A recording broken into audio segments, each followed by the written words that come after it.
నమస్తే. ప్రస్తుతం మనం సోమాజిగూడ ప్రెస్ క్లబ్ సో ఏదైతే నీట్ 2024లో సో కౌన్సిలింగ్ సంబంధించి సీట్లకు సంబంధించి అందులో అవకతవకలు జరిగినాయని చెప్పేసి డాక్టర్ వెంకటేష్ గారు ఆరోపిస్తా ఉన్న పరిస్థితి. సో మాట్లాడదాం, వారు మనతో ఉన్నారు. మనం చెప్పండి, ఎందుకు మీరు ప్రెస్ మీట్ పెట్టడం జరిగింది, సో ఎందుకు ఆరోపిస్తా ఉన్నారు? ముందుగా మీడియా మిత్రులందరికీ కూడా నా యొక్క కృతజ్ఞతలు. మీరు ఉండడం వల్లనే మా యొక్క వాయిస్ అనేది చెప్పుకోవడం జరుగుతుంది. సో విషయానికి వస్తే ఏంటనంటే, ముందుగా నా పేరు డాక్టర్ వెంకటేష్ కుమార్ దుర్గం. నేను third year post graduate Gandhi medical college నుండి తెలంగాణ. సో ఇప్పుడు కొత్తగా 24-25 నీట్ పీజీ కౌన్సిలింగ్ అనేది జరిగి నీట్ పీజీ విద్యార్థులందరూ మనకి ఒక మెడికల్ కాలేజ్కి వస్తారు. సో ఇక్కడ ఏమైంది అని అంటే, మనకు సీక్వెన్స్ ఉంటుంది నీట్ పీజీ కౌన్సిలింగ్ది. ఆల్ ఇండియా 1 స్టేట్ 1, తర్వాత ఆల్ ఇండియా 2 స్టేట్ 2, తర్వాత ఆల్ ఇండియా 3 స్టేట్ 3 అనేది sequence of method scheduling counselling అంటాము. ఇది ఎన్ఎంసి నుండి ఎంసీసీ కౌన్సిలింగ్ ఎంసీసీ కమిటీ అనేది ఇది నిర్వహిస్తుంది. సో ఇప్పుడు ఏమైంది అని అంటే, ఇక్కడ ఈ సిస్టమ్ ఆఫ్ చైన్ ఏదైతే ఉందో, ఈ సీక్వెన్స్ ఆఫ్ చైన్ ని మధ్యప్రదేశ్, ఇంకా అస్సాం స్టేట్, ఇంకా కొన్ని స్టేట్స్ ఉన్నాయి. సో మెయిన్ గా ఇప్పుడు అస్సాం అయితే మొత్తం లాక్ అయిపోయింది. ఇప్పుడు మెయిన్ గా ఎంపీ ఏంది అని అంటే, ఎంసీసీ అనేది వెయిట్ చేయాల్సింది కొద్ది రోజులు, ఒక 4-5 రోజులు వెయిట్ చేసేస్తే ఈ అవకతవకలకి అవకాశమే లేకుండా ఉండేది. సారీ, ఏమైంది అని అంటే, ఈ స్టేట్ రౌండ్ 3 ముందు స్టేట్ 2 రౌండ్స్ అనేవి అన్నీ కంప్లీట్ అయిపోవాలి. అలా ఎంపీలో కంప్లీట్ అవ్వలేదు. కంప్లీట్ అవ్వకపోవడం వల్ల ఈ ఆల్ ఇండియా రౌండ్ 3 ముందు రావడము, అక్కడ ఉన్న విద్యార్థులందరూ కూడా వాళ్ళకు మెరిట్ బేస్డ్గా ఇక్కడ సీట్స్ అన్నీ ఫిల్అప్ చేశారు. సో ఇది చేసిన తర్వాత ఆల్ ఇండియా రౌండ్ 3 అనేవి రిజల్ట్స్ తొందరగా ఇచ్చారు. అలానే వాళ్ళ స్టేట్స్ కి వాళ్ళ రౌండ్ కూడా తొందరగా స్టార్ట్ చేశారు. సో ఈ ఆల్ ఇండియా 3 రౌండ్ రిజల్ట్స్ కూడా తొందరగా స్టార్ట్ చేయడం వల్ల ఏమైంది అని అంటే, అక్కడ ఉన్న స్టేట్ విద్యార్థులు ఇక్కడ తీసుకున్న ఈ ఒక దాదాపుగా అంచనా ప్రకారంగా 185-200 సీట్స్ దాదాపుగా ఇంకా ఎక్కువ ఉండొచ్చు. అలా వాళ్ళందరూ ఇక్కడ సీట్ బ్లాక్ చేశారు. సీట్ బ్లాక్ అని అంటే వాళ్ళకి తీసుకునే అవకాశం ఉంది. కానీ ఏమైంది, రిజల్ట్ ఇవ్వడము, వాళ్ళ స్టేట్ రౌండ్ ముందు కండక్ట్ చేయలేదు కదా, మధ్యప్రదేశ్ స్టేట్ రౌండ్ కండక్ట్ చేయలేదు కదా. మళ్ళీ ఆల్ ఇండియా రౌండ్ 3 వల్ల జరగడం వల్ల ఇక్కడ ఉన్న సీట్స్ అన్ని కూడా వదిలేసేసి వాళ్ళు వాళ్ళ స్టేట్కి వెళ్ళిపోయారు. అంటే వాళ్ళ స్థానిక ప్లేస్ లోనే మేము ఉండాలి, మాకు మంచిగా ఉంటుంది, మేము దగ్గర ఉంటాం అన్న ఉద్దేశంతో మళ్ళీ వాళ్ళ మెరిట్ ర్యాంక్ బట్టి మంచి ప్లేస్, మంచి డిపార్ట్మెంట్ వస్తుంది కాబట్టి వాళ్ళు వెళ్ళిపోయారు. ఇప్పుడు ఇక్కడ వదిలిపెట్టిన సీట్స్ కి నష్టం జరిగింది ఎవరికి అని అంటే, వీళ్ళు బ్లాక్ చేయడం వల్ల వెనక విద్యార్థులు వస్తారు కదా, మంచి ర్యాంక్ ఉన్న వాళ్ళ అవకాశం కోల్పోయారు.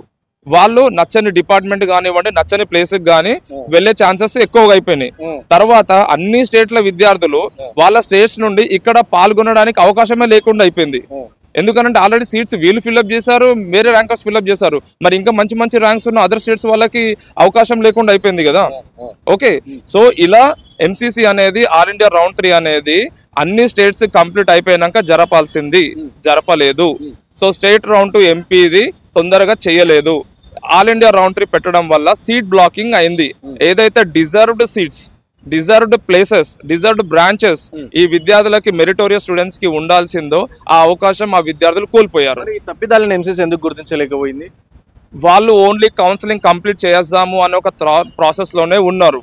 ఓకే, సో అందుకోసం అని ఎవరైతే అన్ని స్టేట్స్ విద్యార్థులు, మీరు బీహార్ తీసుకోండి, యూపీ తీసుకోండి, అస్సాం తీసుకోండి, కేరళ తీసుకోండి, కర్ణాటక తీసుకోండి, తెలంగాణ తీసుకోండి, గుజరాత్, హర్యానా తీసుకోండి, ఇక్కడ ఉన్న పిల్లలందరూ స్టూడెంట్స్, ఇప్పుడు వచ్చే పీజీ స్టూడెంట్స్ అందరూ కూడా నన్ను అప్రోచ్ అయ్యి నాకు మెసేజ్ చేసి, కాల్ చేసి పెడితే నేను వాళ్ళందరి ఇబ్బంది ఏమైంది ఏంది తెలుసుకున్న తర్వాత మర్యాద పూర్వకంగా మెడికల్ కౌన్సిల్ కమిటీకి, ఎన్ఎంసీకి మెయిల్స్ పంపించాం. సార్, ఇది అన్యాయం జరిగింది, సీట్ బ్లాక్ అయింది, మేము మంచి ర్యాంక్స్ వచ్చిన వాళ్ళము, మాకు న్యాయపరంగా రావాల్సిన సీట్స్ మీరు ముందే కండక్ట్ చేయడం వల్ల వాళ్ళు బ్లాక్ చేశారు, మళ్ళీ వాళ్ళు సీట్స్ వదిలిపెట్టారని చెప్పి కన్వే చేశారు. రెస్పాండ్ అవ్వలే. ఓకే, సరే, మళ్ళీ మర్యాద పూర్వకంగా ఏం చేసాము, సుప్రీంకోర్టులో కేసు వేసాం. ఓకే, రిట్ పిటిషన్ ఫైల్ వేసినప్పుడు ఫస్ట్ హియరింగ్ కి ఎంసీసీ రాలేదు, వాళ్ళ వాదన తరఫున వాదించే న్యాయవాదులు రాలేదు. 7th రోజు హియరింగ్ ఇచ్చారు.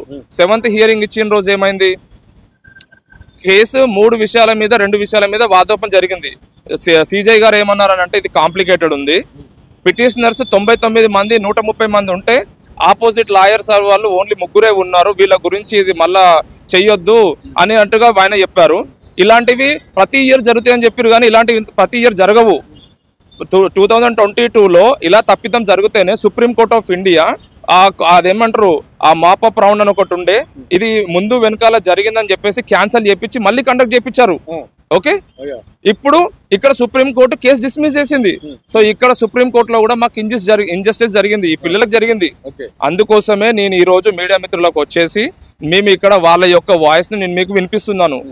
సో ఇప్పటికిప్పుడు కౌన్సిల్ పెట్టడం సాధ్యమవుతారంటారు? అంటే మీరు ఇంత ఇంజస్టిస్ జరుగుతూ ఉంది, సుప్రీంకోర్టు కూడా కొట్టేసిన పరిస్థితి, సో ఇప్పటికిప్పుడు జరగాలంటే ఏం చేయాలి? ఇప్పుడు వెరీ గుడ్ క్వశ్చన్ అండి.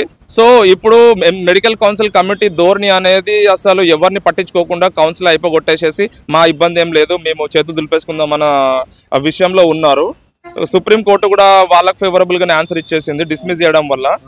సొల్యూషన్ ఏంటి అని అంటే వాళ్ళ వాదన ఏంటంటే చాలా డిస్టర్బెన్స్ అవుతుంది, ఆల్రెడీ అందరూ జాయిన్ అయిపోయారు కదా అని అన్నారు. డిస్టర్బ్ చేయొద్దు, ఇప్పుడు నచ్చిన వాళ్ళు ఉన్నారు, నచ్చని వాళ్ళు ఉన్నారు. ఆల్ ఇండియా రౌండ్ లో ఎవరైతే తీసుకున్నారో వాళ్ళందరూ ఎవరికైతే ఇష్టం ఉందో వాళ్ళు ఉండనివ్వండి, వాళ్ళని డిస్టర్బ్ చేయకండి. ఎవరైతే సీట్ పట్టుకొని ఇష్టం లేకుండా బ్లాక్ చేసేసి వాళ్ళ నచ్చని డిపార్ట్మెంట్ ప్లేస్ ఏదైతే డిజర్వ్డ్ ఉన్నా కూడా కానీ లేకుండా ఉన్నారో అలా బ్లాకింగ్ వల్ల ఆ సీట్ వేకెంట్ ఉండడం వల్ల వాళ్ళకి కొత్త రౌండ్ పెట్టండి. ఈ ఆల్ ఇండియా రౌండ్ 3ని రౌండ్ 3గా రౌండ్ స్పెషల్ రౌండ్ అని పెట్టండి, లేదంటే రౌండ్ 4 అని కండక్ట్ చేయండి.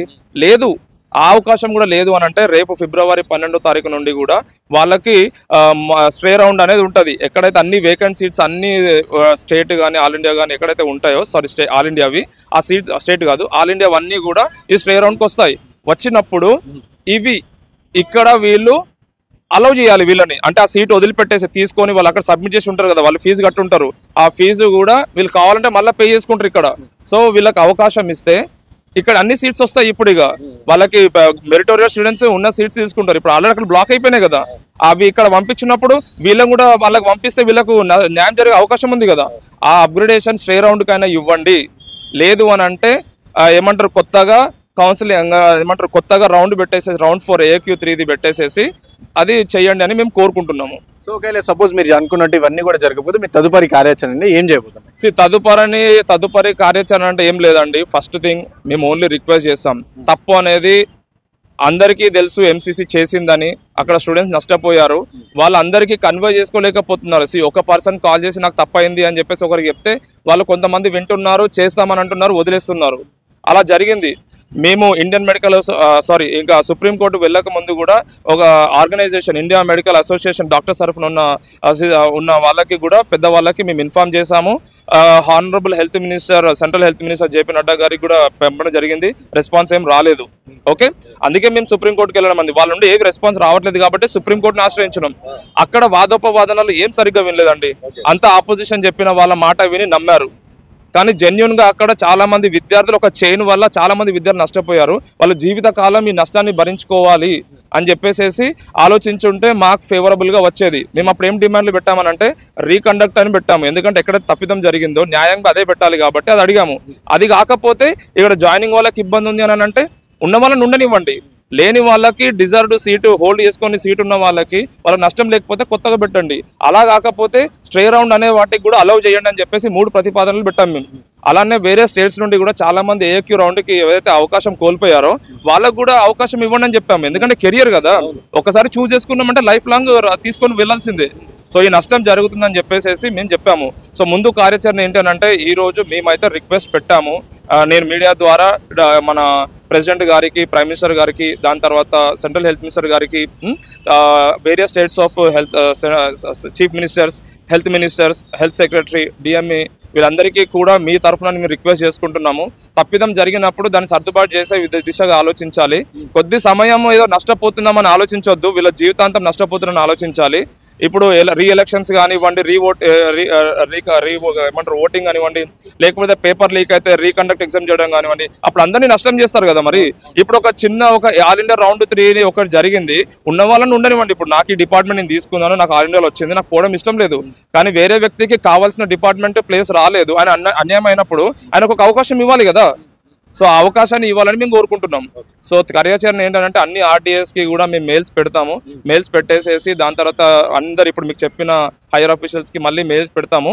మేము రివ్యూ పిటిషన్ ఈరోజు వేయడం జరిగింది. అంటే కంప్లీట్గా ఇప్పుడు ప్రాసెస్ అయిపోయి రివ్యూ పిటిషన్ కేసు మొన్న డిస్మిస్ చేశారు కదా, ఇంజస్టిస్ జరిగింది. ఇంకా మా వాదన మీరు వినండి, మేము ఎంతమంది ఉన్నాము అనేది. మళ్ళీ పిటిషనర్స్గా మేము చాలా మందిని ఇంక్లూడ్ చేశాము. ముందు అక్కడ 3 మిస్టేక్స్ చేశారు. ఒక 99 మంది మేము పిటిషనర్స్ని పెడితే 3 ఉన్నారని అబద్ధం చెప్పారు. ఓకే, అక్కడ ఇలా ప్రతి ఇయర్ జరుగుతుందని చెప్పేసి ఆపోజిషన్ లాయర్ గారు చెప్పారు. అలా ప్రతి ఇయర్ జరగదు. జరిగితే అది ఎంసీసీ వయలేషన్ అయినట్టే. ఓకే, అది వాళ్ళ తప్పుని కప్పిపుచ్చుకొని ఇప్పటిదాకా రన్ చేసినట్టే ఉంటుంది.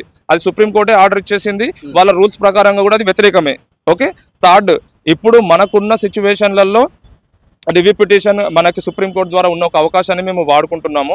చూస్తాము ఇంకా దాన్ని బట్టి మాకు ఏం నిర్ణీతం అవుతుంది అనేది. ఇంకొక విజ్ఞప్తి ఏంటి అని అంటే, రేపు స్ట్రే రౌండ్ అవుతుంది కాబట్టి డిఎంఈ అందరూ హయ్యర్ ఆఫీషియల్స్ మీ మీడియా తరఫున కూడా స్ట్రే రౌండ్ని నిలిపివేసేసి, అంటే నిలిపివేయడం అంటే కొద్ది రోజులుగా ఆపమని చెప్పాలి, హోల్డ్ చేసి పెట్టాలి. ఎందుకంటే రివ్యూ పిటిషన్లో కూడా మాకు ఏ ఆన్సర్ వస్తుందో తెలియదు కదా.